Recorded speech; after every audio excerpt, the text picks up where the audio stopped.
Okay, so the recording is going on. So if you have any questions, let me know. I think, we're going through the semester fairly well. I'm pretty happy with where people are. And so then for the rest of this one, for project management, I will go through the REB application. So the REB application is on Blackboard. I'm feeling a bit self-conscious knowing that you're going to have a video and it's going to just give me uh, staring at you as I talk. I would prefer to hide behind the wall that is the screen capture or the screen that you're seeing. But this is the way things are.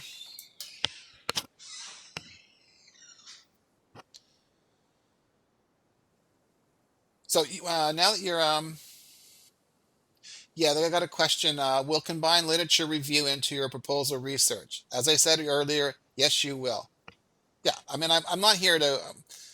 I mean, I'm here to walk through the research. I mean, well, you're here to kind of get a good, solid, develop your skills in terms of preparing a research proposal.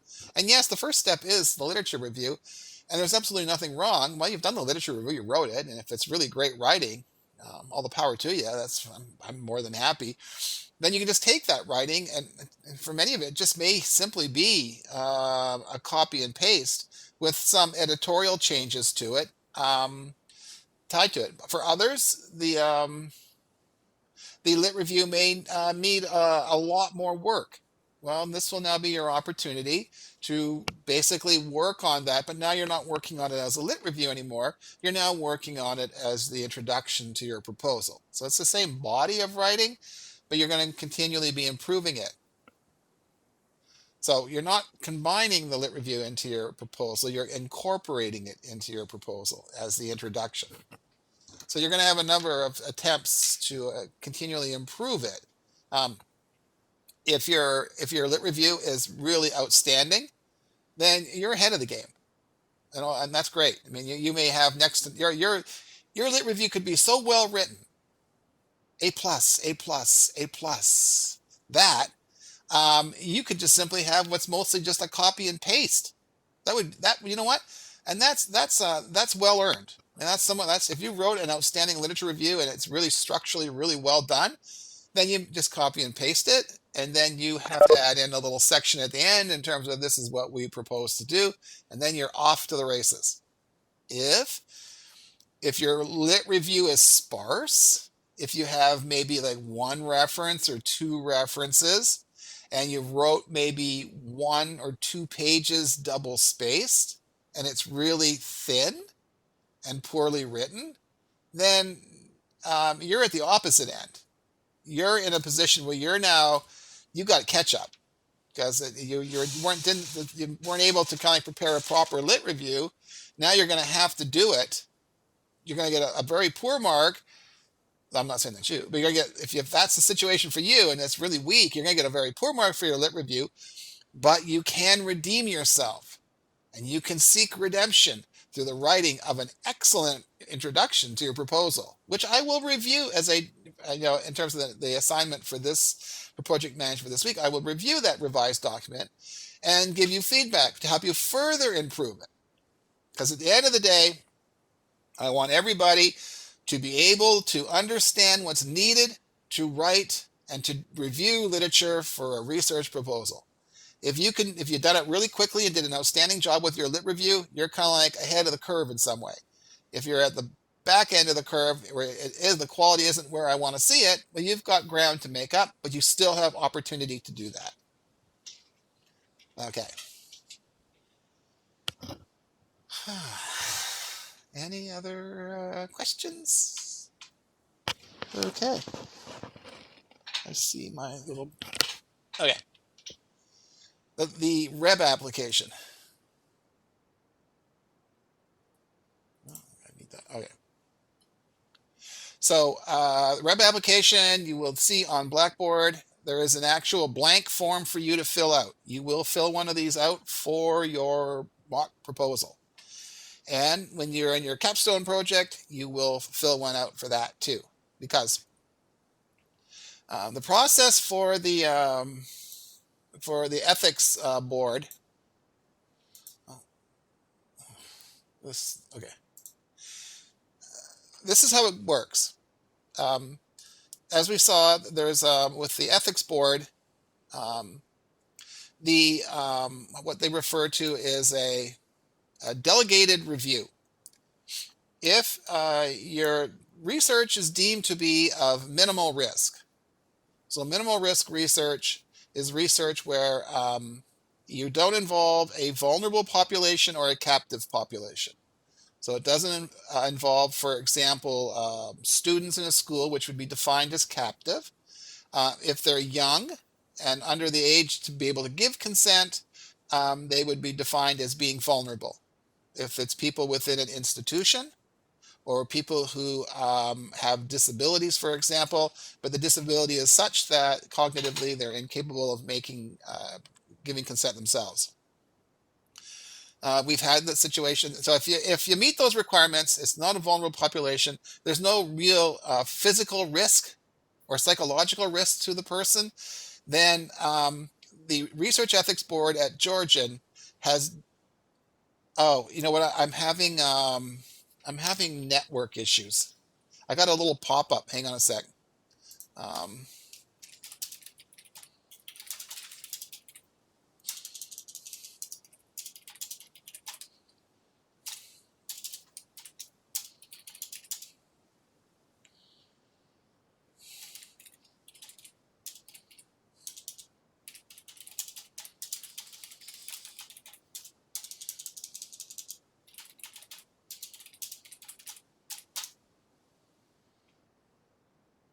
okay. Um, I got a message that's saying I got a message text. Everyone can see it in the chat that you're not hearing me very well. I did get a pop up on my screen from WebEx saying that there was a connectivity issue. So let me know if the consensus is you're not hearing me very well. If not, I'll keep going. So for the ethics, I was talking about if your research is minimal risk, it doesn't involve vulnerable populations, it doesn't involve a captive population, it doesn't involve significant physical risk or psychological risk to the person that is beyond what they would normally expect in their day-to-day life, right? So, for example, I'm on the ethics board. We've reviewed a proposal. There was a proposal on, it was a COVID-related one, and they had a depression scale, and they asked questions about suicide, and anyone had considered suicide or attempted suicide. So, and when they start asking those kind of questions, that places someone at psychological risk, right? You could, if you have them start talking about their suicidal thoughts, and then you may actually put them at potential harm to themselves. In that case, that would required full ethics board review. And then when you ask those types of questions, then the ethics board has protocols in place that you have to ensure that the person who's interviewing has skills as a counselor and that they're given access to resources and such, right? But for most of the research that we do in RAP for our capstone projects, it's referred to as minimal risk, right? It's just general people within the population. I would say about um, 2/3 of the research that we do does not require full REB review. It is defined as minimal risk. So the reason why I'm raising this point is that when your research is minimal risk, the ethics board is delegated to me and other course instructors um, the ability as a representative of the REB to vet research projects for research ethics. So they've delegated to me and other course instructors the authority to review research ethics proposals or applications. And this would be the type of application that you have. Now, the ESL study required full ethics board review. This is a captive population and a vulnerable population. But yours may not in terms of your capstone project. We will have some that will require full REB review. Okay, so what you need to do is you need to make sure every capstone project team will have to fill out one of these forms. The form may go to me and the other instructor for capstone, or it may go to us and then have to go to the ethics board for ethics board review at a ethics board meeting. Okay. It's a tedious document to fill out. It's not the most user-friendly form, but first thing you go through is your checklist. Have you done all these things? Have you done your core tutorial? Yes. So you will have all done your core tutorial. Have you familiarized yourself with FOIPP and other privacy legislation? Yeah, you've done it because you've done the core tutorial. Okay, and you've got all the checklists, you've got all your forms and everything in terms of appendices that you would add to the application. Just like and honestly, all this stuff is taken from the proposal. So your appendices for your REB application are the appendices from your proposal that you send to me, right? So there's honestly, for the REB application, there's a lot of copy and pasting, and they have to be consistent. So what you have in the proposal has to be consistent with what you have in your REB application. They both have to be correct. They have to match perfectly.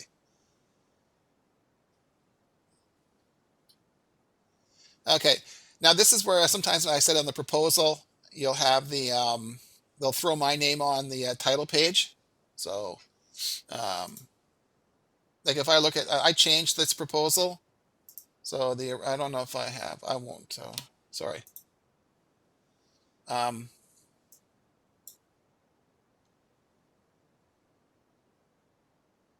No, well, their first proposal had my name on it as one of the authors. I'm not an author, but what I am is for technical reasons, I have to be put down as the principal investigator. So I am the principal investigator, although I'm only I'm supervising.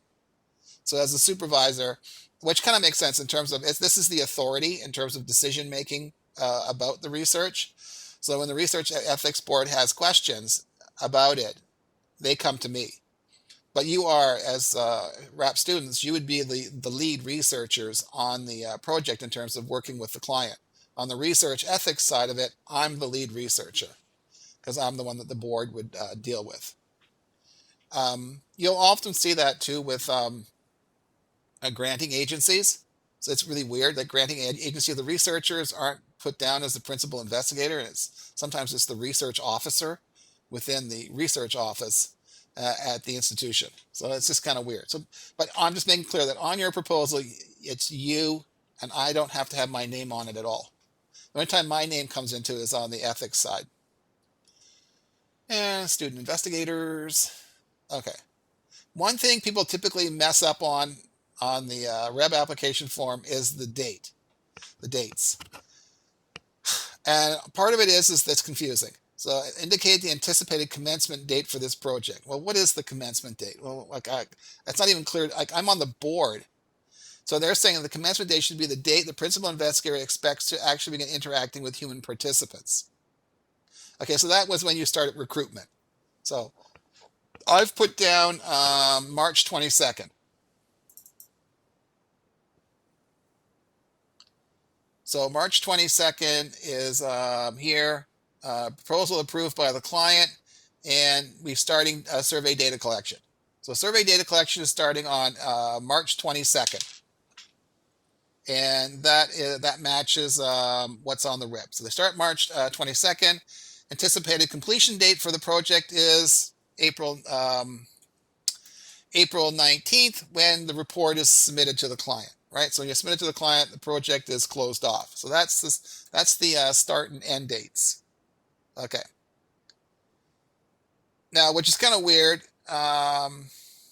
interacting with human participants. So this is where sometimes there's confusion. Anticipated start date for recruitment. Well, they're saying that the commencement date is the recruitment start date. Okay. So interacting with human participants. But then why are they asking for a recruitment date? Is it different? No, just you know what? I just put it as the same date. So March 22nd, I start with recruitment. When does recruitment end? Recruitment ends on survey data collection ends on April 5th. So April 5th for the completion of recruitment. For recruitment, anticipated start date for data collection is March 22nd. Well, recruitment will tie with data collection because if I'm doing an online survey and I post it online, I'm recruiting and collecting data on the same day. So once I start the survey, I'm collecting. So oftentimes it's the same date. And to participate completion date for once again is the oh, that should be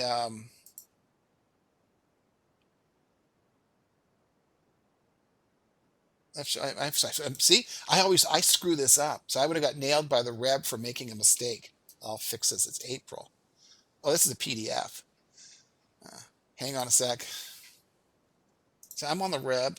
I've reviewed these things and written so many of them that even I can't get it effing right. So here, ugh. So even I screwed up on the dates. I should know better. Okay, that should be April 5th. I'll update that on Blackboard. Okay, so let me fix that. Okay, so. Okay, so hopefully the sound's still good. Whoa. That was not good. That's not a connectivity issue. Or maybe it is. Sorry.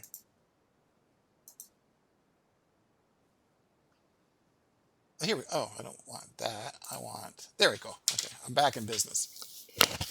Okay, location. Sometimes there is no location. If I'm doing an online survey, um, it's like it's an online survey. Like, where is it located? Maybe it's a philosophical question. It's like where's my data location? It's on the cloud. Where is the cloud? I ask you. So you can just say if yours is an online survey, it's an online survey. If you're doing focus groups, you're going to be doing them remotely, and you can just say I'm doing them remotely from the client's location, and I'll be running it from my home too. So sometimes the questions get a bit goofy. Yours will not have been approved by REB, so that's pretty standard. There's no funding. No conflicts of interest. Are there any restrictions regarding access to disclosure of information? Yes, the students had to sign a confidentiality agreement. There'll be one team this year that's going to have that type of agreement with one of the clients that we'll be working with. Okay, and then into rationale. This is basically a summary from your introduction from your lit review. So it's a bit of a copy and paste. It's more of an abbreviated form. So provide the background rationale. Then you discuss and the purpose of the study. And they have a hypotheses, right? So that's running a little bit richer. And they always like to have some references. So, and then you have to get into detail in terms of the methodology. This should be fairly well a copy and paste from your proposal. And it has to be identical. Like there can be no inconsistencies in terms of the procedure between the proposal and the REB application. Here's the participants should be taken from the proposal. So there should be a lot of copy and paste. Now, the only place where you're not going to have copy and paste will probably be your rationale. It should be an abbreviated form of your proposal introduction. They don't need all 3 or 4 pages. Just the key points. Okay, online survey. And then you'll just have everything in terms of the appendices. Is it a captive audience? Yes. So they explain that it's captive audience, how you deal with potential coercion. So they're using the envelopes.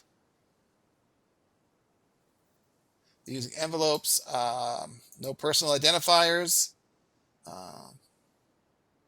And in addition, there'll be no staff. Right, so no staff from Simcoe County District School Board will be in there. So that's how they're dealing with the cap. So when you saw that in the methodology, in terms of from the method section, proposed method section from the proposal, they dealt with them working with a captive population by using these procedures here.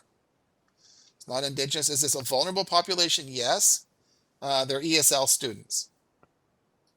They may lack the confidence to provide say, so they're addressing that through the use of translation apps. Investigators will receive referrals from other faculty contacts. The referrals are coming from the board. So from whom? The Simcoe County District School Board. You're not going to have referrals for yours. You're doing emails, in-person recruitment, and if you add or change review, we must request an amendment. That's just a note. Okay. There are some sections in here that are not in your proposal.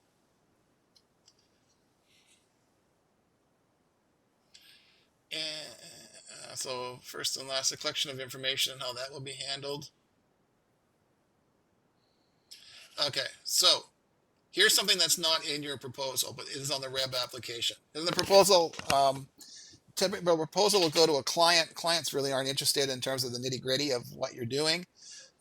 So in terms of confidentiality and protecting confidentiality, which is really partly maintaining your documents in a secure manner, all survey responses are anonymous and electronic copies will be stored on encrypted files on a password encoded computer, right? So for example, my computer is locked down. It's a Georgian computer. I have to log in as a Georgian employee to access my documents on here. And I would then have a password protected file. Paper copies of a survey will be stored in a cabinet in an alarm secured office of the primary investigator, which is me, at which time they will be destroyed.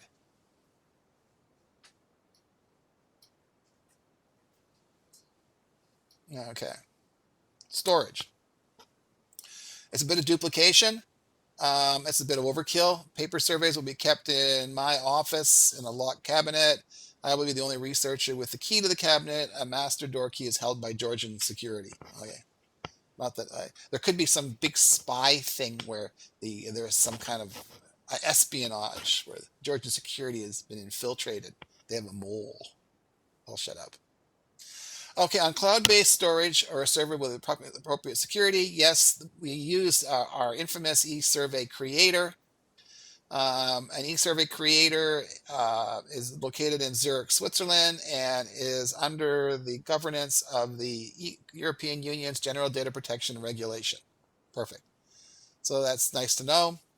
All data on e-files will be stored on a password-protected USB flash drive with encryption that is compliant with the standards set in the EU General Data Protection Regulation. Right. In your capstone project, you'll use data sticks. You can get, I think Kingston is good. Their security for their middle of the road data sticks complies with the GDPR, and you can get one of those for like about $20 or so. You don't need to spend like $200 on some crazy password encrypted number thing that's on the data stick. So if you're going to be buying a data stick for this, always you can confirm with me first. Don't waste your money on overkill. Okay, now that one thing is on your REB application, this is going to be, you can do this as a lot of, this is copy and paste even from this. Paper surveys and printed transcript interviews will be confidentially cross-cut shredded. Yes, so it's important. This is in terms of confidentiality and protection of privacy that once you're done with paper documents, they should be appropriately shredded, and they should be shredded with not just a straight ribbon cutter, but with a crosscut, which makes it impossible for spies to get a whole whack of people to find the pieces and do the jigsaw puzzle to tape them all together. Not that that would ever happen. Once again, I hate to say it, some of this stuff is just way overkill, but there's a bit of bureaucratic creep into the ethics procedures, and they tend to have clamped down overkill, but it is what it is. And when your capstone project needs shredding, I will do the shredding. I have access to Georgian College shredding.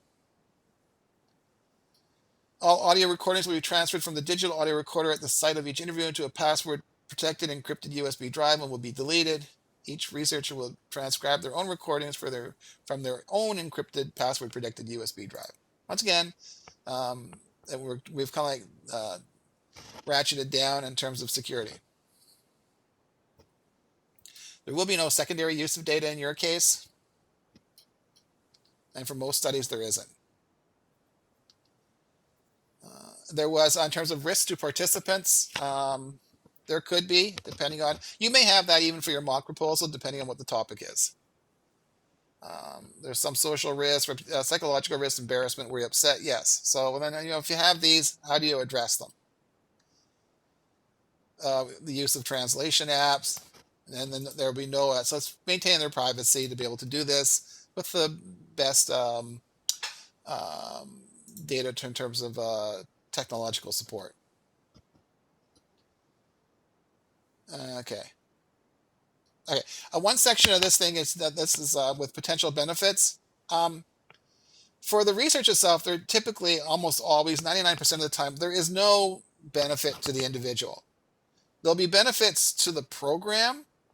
That the benefit could be that you'll improve the program, right? If it's a program evaluation, it's kind of your goal. So there is a possible benefit, but not to the participant group. It's benefits to the society or scientific community. So you should not ever have to add personal benefits to participants. Sometimes there is, but for most cases, in terms of what we do, there's none. It's always important in terms of ethics that participants have the ability to review the results of the study. This one was kind of an iffy one with this one. Results we presented to the Simcoe County District School Board following the completion of the project, as this is a quality assurance research project. So it is quality assurance. They can do as they please with it, and they can make it available to the participants. It's kind of like a gray area. This project is kind of a gray area. Typically, quality assurance projects are not covered under research ethics boards because they're mostly just organizational research. But we did go through the ethics board on this one and met all the requirements, even though it was technically a quality assurance study. That was, I wanted it done, and the research unit at the school board also wanted it done. Oh, and the person we were dealing with at the researcher from the school board is a former RAP grad. Is a RAP grad. Was a former student. Okay, and that's it. And then you would attach at the end of this would be attached would be your appendices with all your scripts, surveys, and consent forms. So you will be doing this as practice with your mock proposal, and then when you're working in your groups in the winter, you will be completing a REB application for your capstone project.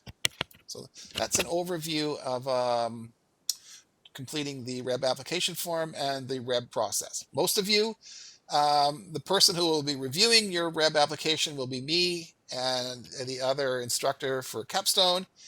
And if your research is beyond minimal risk, vulnerable population, captive population, putting individuals at psychological risk, physical risk that are beyond what they would normally expect in their day-to-day life, then you will have to go to the full ethics board. Okay.